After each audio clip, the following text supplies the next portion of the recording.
In none of these blue zones did people ever say at age 50, well, darn it, I want to live to 100. I'm going to get on that longevity diet right now. None of them ever joined a gym or bought a Stairmaster for their basement or started taking some supplement they heard about on TV. In every case, and I studied these people for a decade, longevity happened to these people. It ensued. It wasn't something that they pursued. So when you look at these 5 blue zones, these 5 longevity hotspots, you see the same 9 things happening over and over and over again, and most of them are environmental. Number 1, they didn't really exercise. Except for Marj Jatan, none of them were pumping iron. But they lived in environments where they were nudged to move every single day.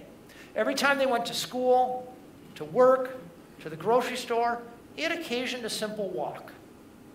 They didn't have a button to push for housework and another button to push for yard work and another button to push for kitchen work. They were still doing it by hand.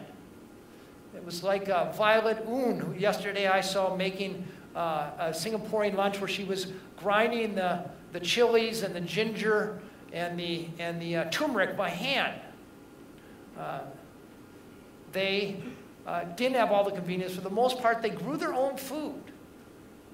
Still at 103, there was gardens in every blue zone. They had the right outlook. By the way, they have the same stress that we do. I know Singapore said, yeah, we're really stressful. Well, in many ways, you're a lot less stressful than them.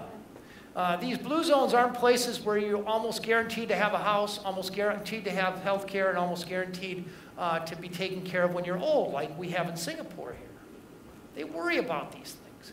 What they have that we used to have are sacred daily rituals that turn around the chronic inflammation of the stress and worry and hurry of our lives. They still prayed. They took some time for ancestor veneration. Remember where they came from. You're not just a point in time, but part of a continuum. They took naps. Napping is associated with about 1/3 lower rates of heart disease.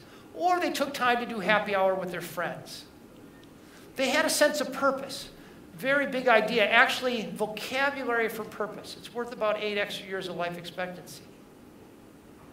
They knew why they woke up in the world. Do you know the most dangerous year of your life? The year you're most likely to die? You can't say the year you were born. Statistically speaking, the most dangerous year of your life is the year you retire. There is a 3-fold spike in mortality. You're 3 times more likely to die the year you retire than your last year of work. Why is that?